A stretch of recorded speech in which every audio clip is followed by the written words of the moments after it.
Saúdo a todos vocês, queridos irmãos, que nos acompanham na meditação diária, ou melhor, dominical do Evangelho. Hoje a Igreja nos oferece o Evangelho de São Mateus, no capítulo 16, versículos de 13 em diante, até o versículo 19. Hoje a Igreja no Brasil celebra o dia de São Pedro e São Paulo, o dia do Papa, o dia do chefe do Colégio Apostólico. São Pedro, aquele que por primeiro assumiu a responsabilidade de confirmar os seus irmãos na fé. E quem fez isso com ele não foi ele mesmo, foi Jesus Cristo que fez. Tu és Pedro, e sobre esta pedra edificarei a minha igreja, e as forças do inferno não terão poder contra ela. Vamos ouvir então esse trecho do Evangelho. Jesus foi à região de Cesareia de Filipe e ali perguntou aos seus discípulos: quem dizem os homens ser o Filho do Homem?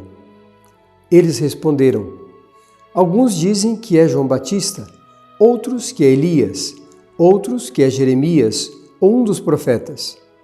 Então disse-lhes: e vós, quem dizeis que eu sou? Simão Pedro respondeu: tu és o Cristo, o Filho do Deus vivo. Jesus então declarou: bem-aventurado és tu, Simão, filho de Jonas, porque não foi carne e sangue que te revelaram isso, mas meu Pai que está nos céus.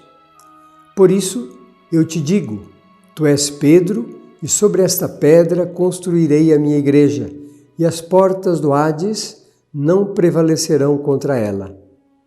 Eu te darei as chaves do reino dos céus. Tudo o que ligares na terra será ligado nos céus, e tudo o que desligares na terra será desligado nos céus. Este trecho diz exatamente aquilo que estava no coração de Jesus ao pensar na igreja. A igreja não é uma sociedade civil, não é uma ONG, não é um grupo de amigos. A igreja não é alguma coisa que nós fazemos para o nosso bel prazer. A igreja é feita por Cristo. Estava na intenção de Deus desde o início para que propagasse a boa nova do reino. Jesus não poderia ficar conosco o tempo todo, não poderia estar conosco eternamente, fisicamente, como ser humano. Voltou para Deus, mas deixou na terra a sua igreja para ser a continuadora da sua proposta, do seu projeto e da sua boa nova do reino. Pedro é escolhido por Jesus entre os apóstolos, e dentre os apóstolos ele é colocado como aquele que é o chefe do colégio apostólico. Ele é o ponto de referência, ele é aquele que confirma os irmãos na fé. O texto do Evangelho nos diz de modo muito claro: a primeira condição, qual é a profissão de fé de Pedro?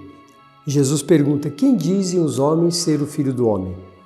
E aqui vem todas as opiniões. Quem é Jesus Cristo para nós? Quem é Deus para nós? E tem gente que tem opinião de todo tipo, das mais variadas. E nós precisamos compreender quem de fato, para nós que cremos, é Deus, é Jesus Cristo. A palavra final que Pedro emite da sua compreensão e da sua convicção é esta: tu és o Cristo, o Filho do Deus vivo. São palavras, poucas palavras, mas densas de conteúdo. Tu és o Cristo, o Filho do Deus vivo. Aqui já está a compreensão de toda a profissão de fé que nós professamos até hoje. E Pedro, então, como chefe dos apóstolos, como cabeça do colégio apostólico, dizendo estas palavras, recebe de Cristo um mandato, podemos dizer assim, uma declaração.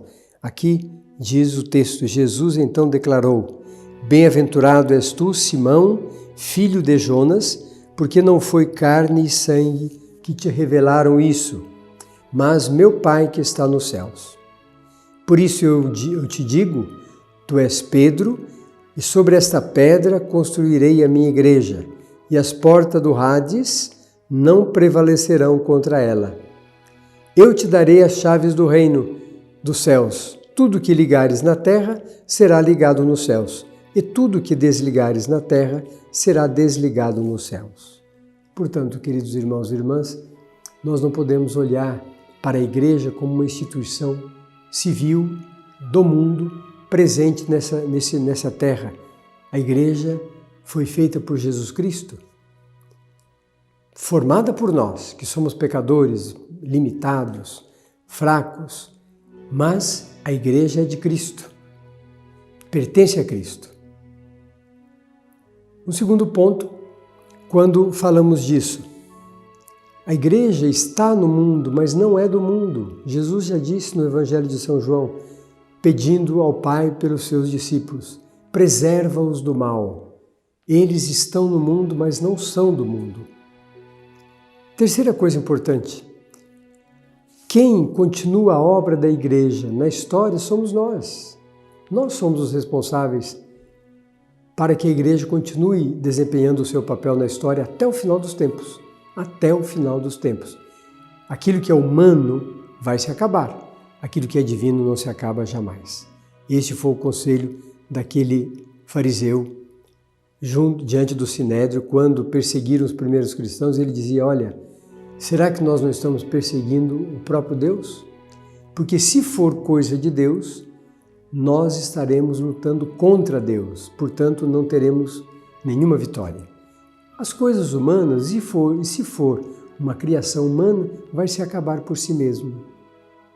A Igreja está presente na história e continuará presente na história até o final dos tempos. Mesmo que alguns não concordem com isso e nem queiram, mas a Igreja, graças a Deus, é protegida pelo Espírito Santo, inspirada pelo Espírito Santo e caminhará na história, seguindo os rumos da história, para anunciar o Evangelho, a boa nova do Reino.